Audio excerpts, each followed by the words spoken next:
자, 안녕하세요. 오늘은 매체와 설득, 소단원, 일단원, 매체 자료 바로 알기, 첫 시간입니다. 이 단원의 최종 목표는 매체를 비판적으로 읽는 것인데요. 우리 교과서는 광고와 신문을 비판적으로 읽는 활동만 수록되어 있지만 우리는 실제로 그거보다 더 다양한 매체를 접하고 있고 또 활용하기 때문에 그 조금 더 긴 시간에 걸쳐서 다양한 매체들을 비판적으로 읽어보는 활동까지 한번 해보도록 하겠습니다. 오늘은 첫 시간이니까 비판적으로 읽기를 바로 하기보다는 매체에 대해서 알아보는 시간을 가지게 될 거예요. 자, 그러면 일단 우선 다 왔는지 한번 확인을 해볼게요. 다 왔고, 그리고 모든별로 이렇게 카톡방을 하나 만들었죠? 저번에 얘기했던 것처럼 이번에 모든 활동이 하나가 있기 때문에 그 카톡방이 하나가 형성이 되어야 합니다. 조별로 하나씩 형성이 되어야 합니다. 자, 그러면은 수업 시작하기에 앞서서 각자가 생활에서 주로 사용하거나 접할 수 있는 그런 매체들이 무엇이 있는지 한번 잠시 생각해 볼 시간을 떠올릴게요. 한두 개 정도만 떠올리셔도 괜찮아요. 자, 다 떠올리셨나요? 좋아요. 오늘의 학습 목표에 대해서 한번 알아봅시다. 오늘의 학습 목표는 매체별 관점과 의도의 전달 방식을 안다. 두 번째, 매체별 광고의 특징을 안다입니다. 오늘은 이 학습 목표에 맞춰서 활동을 두 개를 할 건데, 첫 번째 활동은 매체들은 말하고자 하는 내용을 어떻게 전달하고 있을까? 즉, 매체의 전달 방식에 대해서 알아보는 활동과 그 매체에 따라서 광고는 어떻게 표현되는지를 알아보는 활동으로 이루어져 있어요. 그리고 그 전에 우리가 왜 비판적으로 알아야 하는지 1차시니까 이거에 대해서도 알아보는 활동을, 생각해 볼 수 있는 활동을 하겠습니다. 자, 첫 번째 학습 활동으로 넘어갈게요. 우선 이 학습 활동을 할 때 키오스크에 대해서 알아야 되는데 우리 모두 키오스크에 대해서 알고 있죠? 네, 맞아요. 무인 단말기라고도 하는데 이 키오스크로 비대면으로 우리가 직접 점원한테 직원분한테 주문을 하는 게 아니라 키오스크를 통해서 주문을 할 수가 있죠. 이 키오스크를 주제로 한 기사 두 개를 볼 거예요. 물론 하나하나 다 조금 길어서 조금 줄인 버전으로 이렇게 줄여왔고요. 이 두 기사를 보고 우리 왜 매체를 비판적으로 읽어야 하는지 질문에 답해보면서 생각을 해보는 시간을 가질 수가 있을 거예요. 첫 번째 기사는 제목이 다음과 같습니다. 스터디 카페 아이스크림점까지 대전 곳곳 무인 판매장 급증. 우리가 비록 대전 지역은 아니고 대전 지역에 있는 것은 아니지만 그래도 무인 판매장 자체가 늘어나고 있는 건 사실이죠. 그렇기 때문에 한번 가져와 봤는데요. 한번 읽어볼게요. 코로나19 상황이 장기화되면서 대전 지역 유통업계에 무인화 바람이 불고 있다. 지역 곳곳에 무인 아이스크림 편의점, 무인 셀프 세탁점, 무인 스터디 카페 등 다양한 업종의 비대면 무인 매장들이 골목 상권에 속속 등장하고 있는 것이다. 특히 최근 정부가 추진하고 있는 한국판 뉴딜 정책의 언택트 산업 육성이 포함됨으로써 무인화는 점점 빠르게 확산될 것으로 보인다. 점주가 키오스크 모바일로 접속해 매장 설비와 매출을 실시간으로 모니터링하는 등 꼭 필요한 경우가 아니라면 굳이 매장에 방문할 필요가 없을 뿐만 아니라 고객들도 시간적 제약 없이 언제든지 이용 가능하다는 것이 장점이다. 자, 이 기사에서는 어떤 내용을 발견할 수가 있었나요? 한번 발표해 봅시다. 맞아요. 키오스크를 활용한 무인 판매장이 증가하고 있다. 이렇게 얘기를 하고 있고 또 하나 있죠. 맞아요. 키오스크 활용을 통해서 얻을 수 있는 장점, 키오스크의 장점에 대해서 이야기를 하고 있어요. 그렇다면 다음 기사도 키오스크에 대해서 어떻게 생각을 하고 있는지 한번 알아볼게요. 제목을 읽어볼까요? 복잡한 사용법, 뒷사람 눈치, 고령층 키오스크 스트레스. 코로나19로 키오스크 같은 비대면 거래가 늘어났지만 65살 이상 소비자는 이를 활용하는 데 여러 어려움을 겪고 있다는 설문 결과가 나왔다. 한국 소비자원은 최근 1년간 전자상거래 및 키오스크 등 비대면 거래 경험이 있는 65살 이상 소비자 300명을 대상으로 설문조사한 결과를 9일 발표했다. 이 중 키오스크를 이용해본 응답자는 81.6%였다. 키오스크 경험자들은 주문 단계가 복잡한 데다가 시간이 지연되면 뒷사람 눈치가 보인다는 점 등을 어려움으로 꼽았다. 응답자 245명 중 절반 이상은 키오스크를 이용하면서 복잡한 단계를 불편한 점이라고 답했다. 다음 단계 버튼을 찾기 어려움, 뒷사람 눈치가 보임 등도 불편사항으로 꼽았다. 자, 이렇게 읽어봤는데요. 여기 이 기사에서는 키오스크를 어떻게 바라보고 있죠? 네, 부정적으로 바라보고 있어요. 키오스크의 부정적인 면을 이렇게 살펴보고 있죠. 고령층이 키오스크를 사용하는 것에 있어서 스트레스를 받고 있다, 어려움을 겪고 있다, 이런 내용이었죠. 좋아요. 그렇다면 이 기사 두 개를 바탕으로 한번 질문에 답해 볼게요. 첫 번째로 앞에서 본 기사들은 어떤 차이를 보이고 있나요? 맞아요. 첫 번째 기사에서는 키오스크의 장점을 위주로 얘기를 했고, 두 번째 기사에서는 키오스크의 단점, 그러니까 키오스크에 있어서 개선 사항을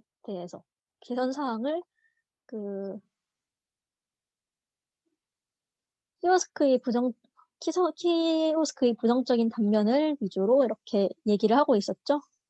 언급을 하고 있었어요. 왜 이런 차이가 생길까요? 그렇습니다. 이렇게 시각에 따라서 같은 주제에 대해서도 다르게 받아들일 수가 있어요. 그렇기 때문에 이렇게 같은 주제를 다루더라도 각각의 매체에서는 다른 내용을 얘기를 할 수가 있는 거죠. 그 중에서는 치우쳐진 내용, 즉 편파적인 내용을 담고 있는 매체가 있을 수도 있어요. 만약에 이 매체들을 그냥 치우쳐진 매체가 있다고 했을 때 이 매체들을 그냥 수용을 하게 되면 어떤 문제가 생길지 한번 말해봅시다. 잘 말해줬어요. 한쪽에 치우쳐진 내용을 담고 있거나 잘못된 가치관에 의해서 만들어진 매체를 우리가 무비판적으로 소용을 한다면, 그대로 받아들인다면 우리는 잘못된 가치관과 인식을 가지게 될 수 있다는 그런 문제점이 생기죠. 그러면 우리는 어떻게 매체를 읽어야 할지까지 한번 생각해 봅시다. 맞아요. 우리는 매체 속에 있는 글쓴이의 관점과 그 표현 방법이 적절한지, 올바른지를 평가하면서 읽어야 합니다. 그러면 두 번째 활동으로 넘어가 보겠습니다. 두 번째 활동에서는 우리가 매체를 비판적으로 읽고 표현 방법을 적절성을 평가하기 위해서 우선 매체에 대해서 알아봐야 되겠죠? 그렇기 때문에 매체별 관점과 의도를 어떻게 전달하는지, 매체별로 어떻게 관점과 의도를 전달하고 있는지 한번 살펴보도록 할 거예요. 자, 여기 이렇게 신문, 광고, 텔레비전, 인터넷, SNS 5개의 매체를 준비해 왔습니다. 이제 조마다 지난 시간에 얘기한 것과 같이 한 조에서 하나씩 맡아서 그 활동지 2에 있는 자료들을 보고 어떤 식으로 전달을 하는지 간략하게 한번 알아볼 거예요. 우리가 순서대로 하기로 했었죠. 1조가 신문을 찾고, 2조가 광고에 대해서 알아보고, 3조가 텔레비전에 대해서 한번 살펴보고, 4조와 5조가 각각 인터넷과 SNS에 대해서 알아보기로 했어요. 자, 예시 자료는 아까 전에 말한 것처럼 활동지 2번에 있기도 하고, 필요한 경우에는 검색을 하거나, 선생님에게 질문을 한다면은 크고 선명한 자료가 있으니까 요청을 하시면 보여드리겠습니다. 그리고 활동 과정 중에 질문이 생길 수가 있어요. 그런 질문이 생길 때는 따로 질문을 모아서 조장이 질문을 한 대에 모아서 카톡으로 전해주거나 아니면 채팅으로 물어봐 준다면 답을 해드리겠습니다. 지금부터 10분간 한번 각 조에서 어떤 식으로 관점과 의도를 전달하는지 한번 살펴보세요. 활동지에 적는 것도 잊지 말아주시기 바랍니다.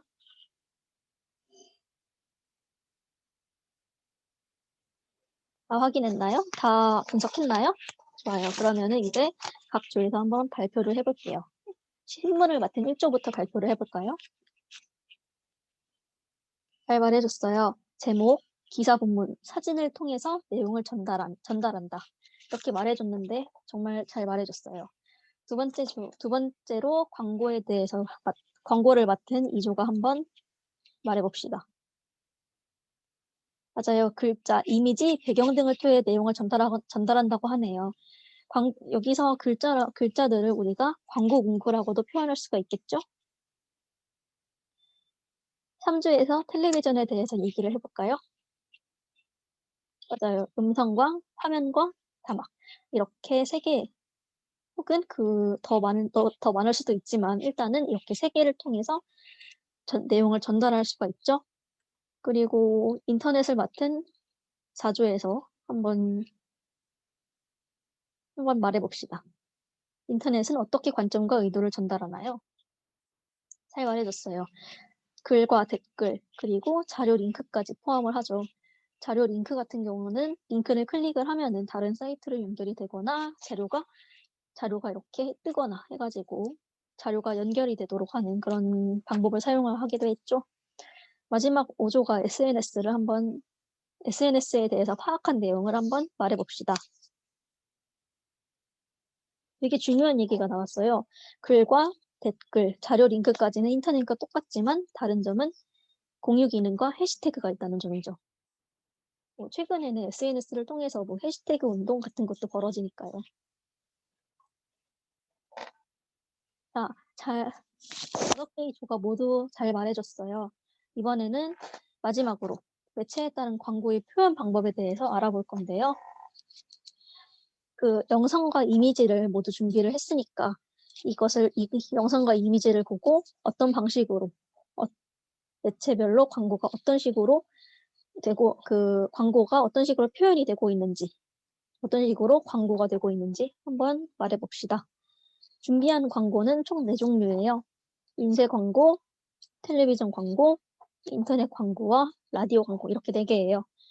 자, 한번 처음 인쇄 광고부터 한번 볼게요.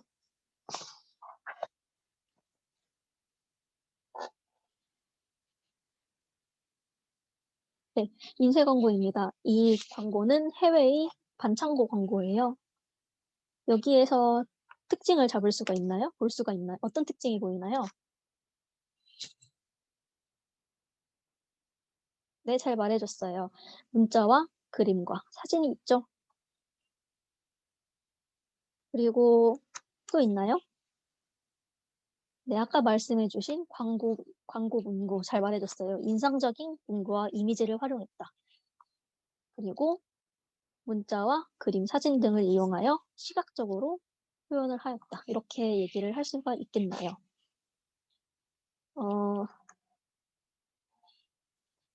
두 번째로는 인터넷 광고에 대해서 한번 알아볼게요. 우리가 흔히 사용하는 포털 사이트의 홈 화면을 캡처해 왔습니다. 여기에서는 어떤 식으로 광고가 이루어지고 있나요?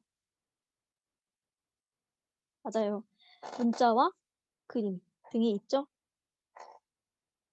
그 외에도 이렇게 가끔씩 마우스를 가져다 대면은, 배너 위에 가져다 대면은 영상이 틀리면서 소리가 나오는 그런 류의 광고도 있는데요. 그런 점을 본다면 음성과 소리, 영상까지 포함된다고 할 수가 있겠네요. 그리고 배너식으로도 많이 되어 있죠. 배너식으로 이렇게 뜨는 그런 광고들도 있고 가끔 홈페이지에 접속을 해보면은 딱 접속하자마자 팝업 창들이 이렇게 뜨면서 따로 조그마한 창들이 뜨면서 광고가 나오죠. 이런 것도 팝업 창들을 활용했다고 할 수가 있겠네요. 그러니까 인터넷 광고는 배너와 팝업 창 등을 활용했다. 이렇게도 정의를 할 수가 있을 것 같아요. 그렇기 때문에 시각적인 성격을 좀 더 가지고 있다고 할 수가 있을 것 같아요. 그리고 세 번째로는 텔레비전 광고예요. 이 광고는 영상을 준비했으니까 텔레비전 광고 2개를 준비해 왔으니까 한번 보도록 할게요.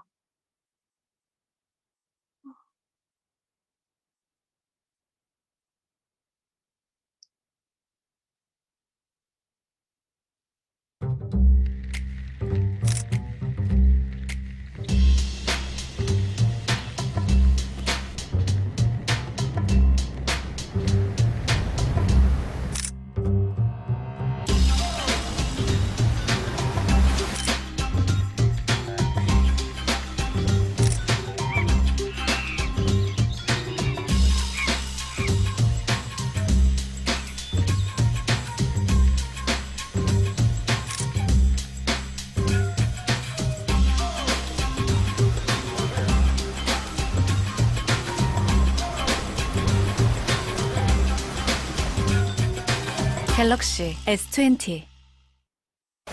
상큼한 복숭아, 칠성 사이다를 만나다. 이런 청량함은 처음이야. 칠성 사이다. 엄마, 쇼핑. 자, 이렇게 봤어요. 그다음에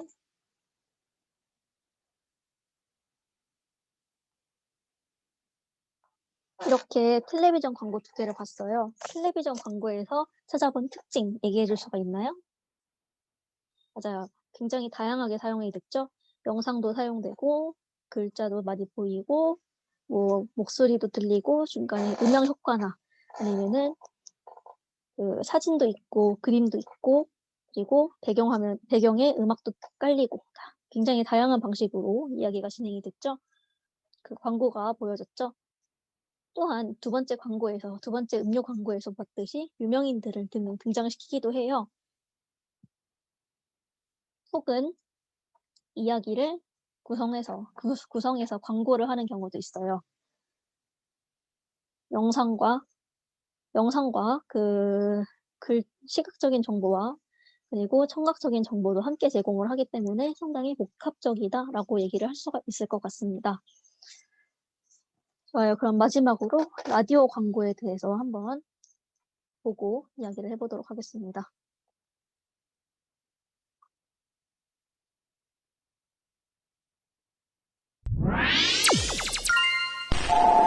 이번 역은 종로 5가였다. 할머니, 종로 5가예요. 종로 5가? 어이 참, 보령약국 가신다면서요. 그래. 종로 5가 보령약국? 보령약국은 종로 5가에 있습니다. 종로 5가 보령약국. 이렇게 한번 봤어요. 라디오 광고에 대해서 한번 봤어요. 여기서 특징을 말해줄 사람 있나요? 어떤 식으로 광고가 표현되는지 한번 말해주세요. 맞아요. 음성과 음영과 음악 등을 사용을 했죠. 물론 라디오다 보니까 시각적인 정보를 활용할 수는 없기 때문에 이런 식으로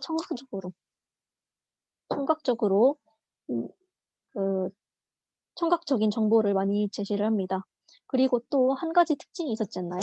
맞아요. 정보를 반복하고 운율적인 효과를 활용을 했어요. 아까 전에 봤듯이 종로 5가 그 보령약국, 종로 5가 이런 식으로 정보를 계속적으로 반복을 했죠.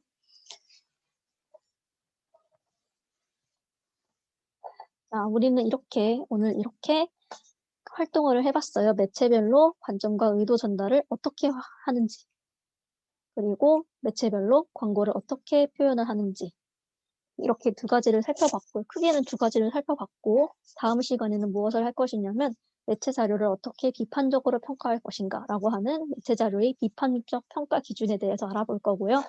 매체 속에 드러난 글쓴이의 관점과 표현 방법을 직접 분석하고 평가해보는 활동을 할 거예요.